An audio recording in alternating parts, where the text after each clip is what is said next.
Much of emotional suffering that we experience in the modern world can be traced back to genetically ordained behaviors. Awareness is the first step that you can take to start feeling better. You can nurture a positive outlook simply by optimizing habits and practices. Hano nyine ubuzima ariko ntagusenga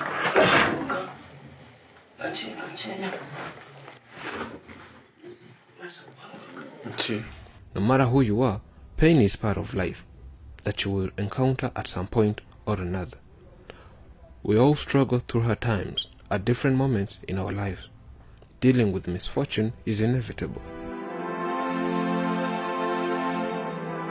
The best thing that you can do ever to create a happy, fulfilled, meaningful and successful life is to set yourself up with many resources as possible to help you stay motivated in tough times.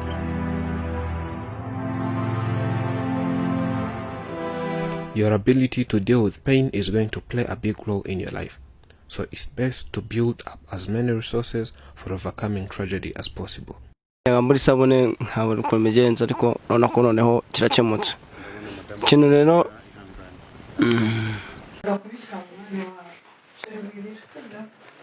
ugomba gukomeza makuzanye ngombe kuvoma ngira hano nkaha onegere shaka hambere ka ngona kwicara gucya rero.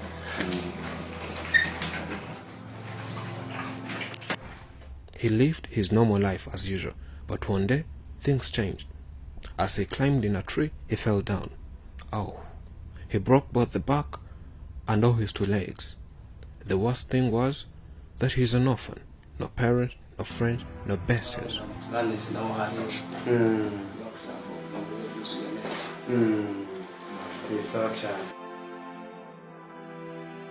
It was the beginning of a painful, lonely life. He goes by the name of Regis.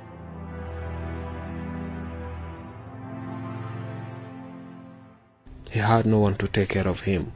From there, he became lame. He can't manage to do everything. He was always having a dream of getting married.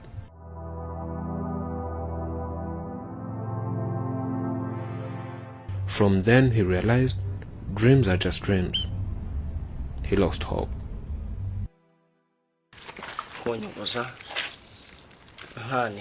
Does everything by himself, and as someone who is lame, it's very difficult for him, you can see, whether washing his clothes, cooking, and even fetching water.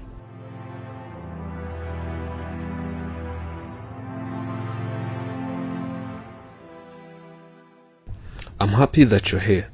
Most of the times, I'm lonely. I have to do everything by myself. ntagira umpenesa amazi ntagira umfasha mu buzima bwose bubaho ariko nishimiye ko mungezeho Imana ibaho umugisha. I had an accident. I was not born this way. I fell from a tree in 2014. My legs became paralyzed.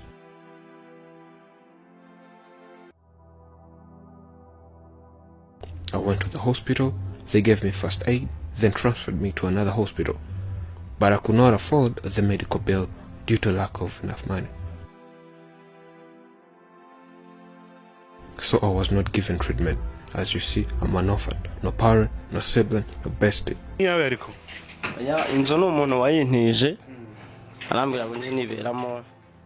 Someone lent me this house and said, live here. He's not always around. He's available on the weekends.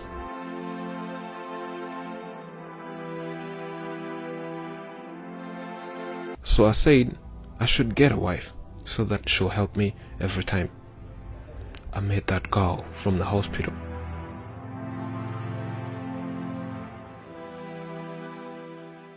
By when she could bring me food, fruits, dresses and so on. Later on, I told her, you have blessed me, why can't we get married?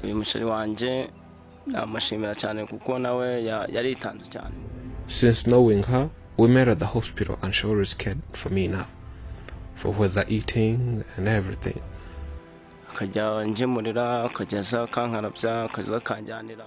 This one here is my girlfriend. First of all, I thank her. So I decided to marry her and she said yes.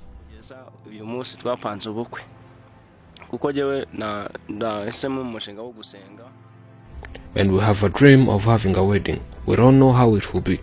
We just have that dream, but we hope we'll make it. As a Christian, I can't just bring a wife like that without a wedding. Twahuriye kwa muganga, twaragiye gukora imyenda y'amatara zabo. Mbona y'abantu nyine benshi barwaye. We met at the hospital. At our home, we have a habit of visiting different hospitals, hence providing food to those who don't have. In so doing, that's how we met, says the girl. Banza kumuhakanira. Ako nyuma naje kubyemera. He proposed me at first and I said no. And boom, we're now planning our wedding soon. Prepare a suit. Ntabwo babura na n'ubwo barabimbwira bakambwira ngo ese ubwo ukunda n'umuntu.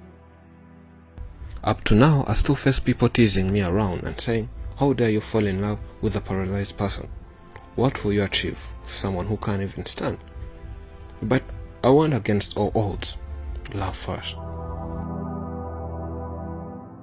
The best and most beautiful thing in this world cannot be seen or even heard, but must be felt with the heart. Life without love is like a tree without blossoms or fruit. The best thing to hold onto a life is to love each other.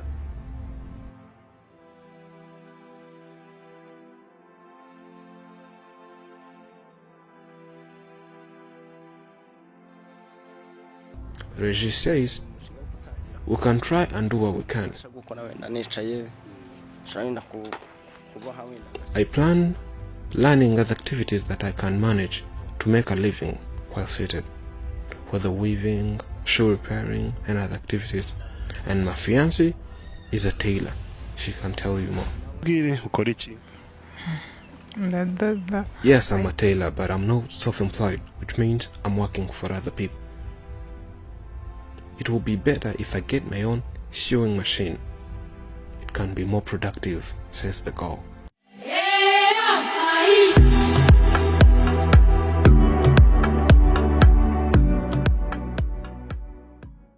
After making advocacy in just a period of 1 month, there came volunteers.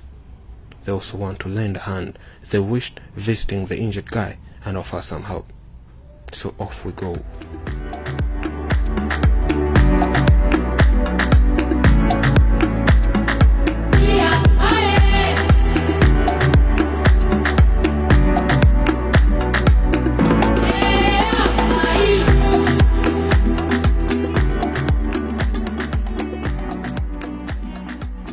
Helping others is the first step in making the world a better place and improving the lives of those who aren't as lucky as you.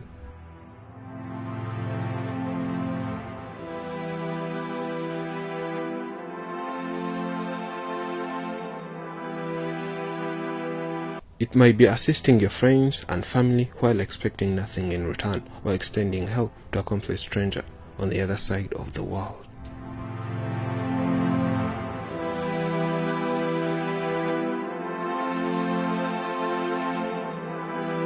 Being kind and caring towards others is also infectious and can quickly inspire others to do the same. But if you don't get the ball rolling, then who will?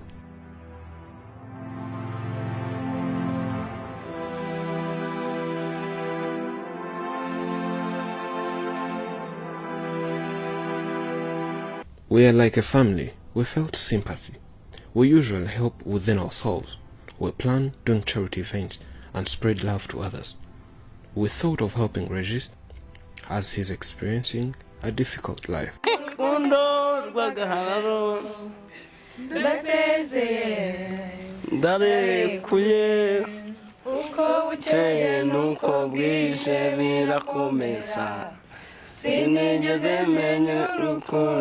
As it's our first time, we're bringing him with hygiene materials and food so that those will be helping him during these days. Slowly by slowly, we'll keep being close to him. As we heard, his fiancée is a tailor. We plan buying him a new sewing machine, says the matron.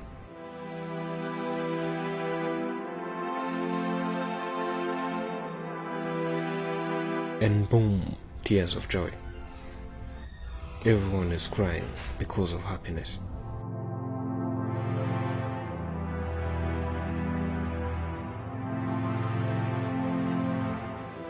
I would like to thank Afrimax, for they're the ones who discovered me. It has been almost 5 years without a visitor. Today, Team Habib visited. I'm thankful that this team remembered that there is even cooking, so they brought food, soaps, and other hygiene materials. I can't hug you all, but may the peace of the Lord be with you all.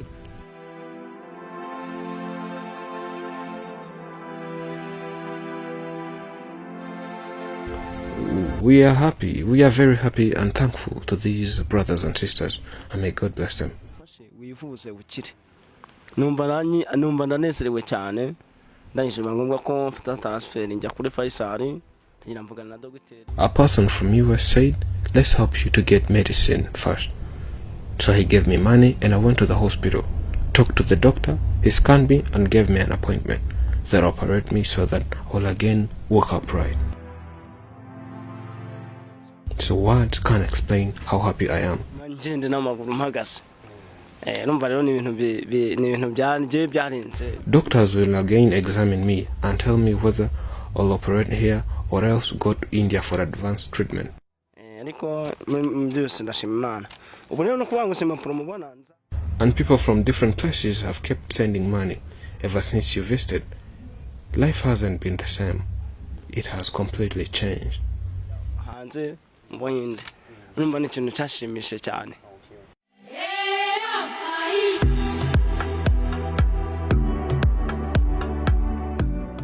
Dreams come true without any intervention or post-dream action that could have been controlled by the dreamer or anyone who knew the content of the dream. Surprise, surprise. We made the dream possible and organized this couple a wedding to remember, both civil marriage and church wedding. For sure, it's one to remember.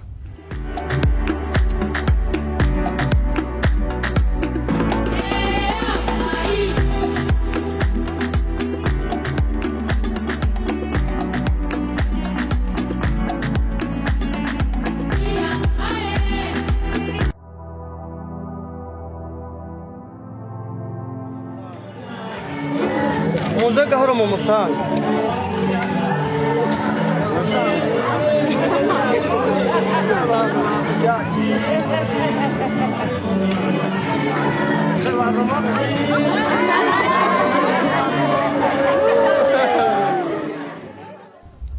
Love recognizes no barriers.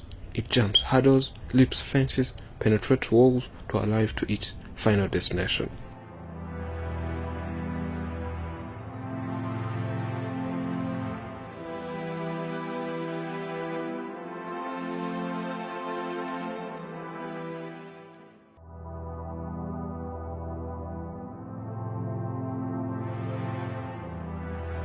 When you trip over love, it's easy to get up.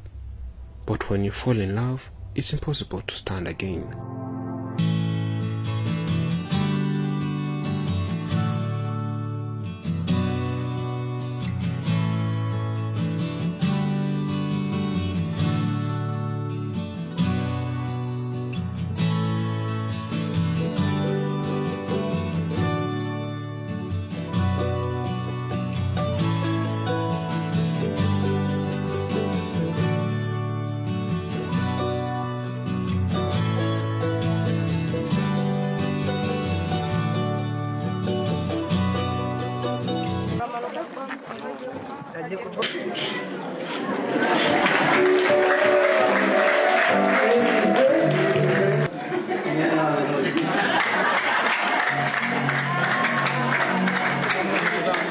Best wishes on this wonderful journey as you build your new life together. Wishing you joy, love, and happiness on your wedding day, and as you begin your new life together.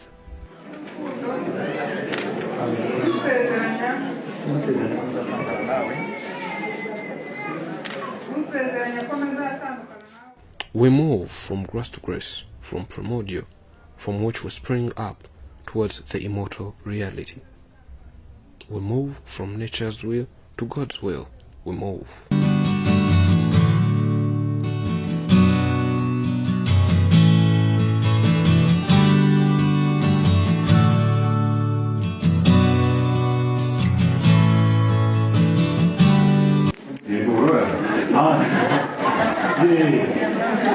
ibyacu birihuta abakire cyane nuko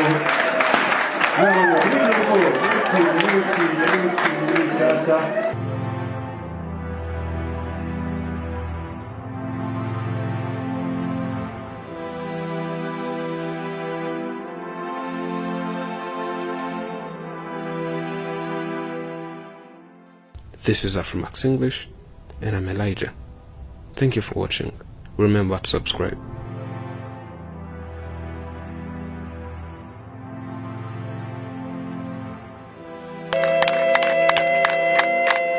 kuva muri sorode ni ikintu gikomeye cyane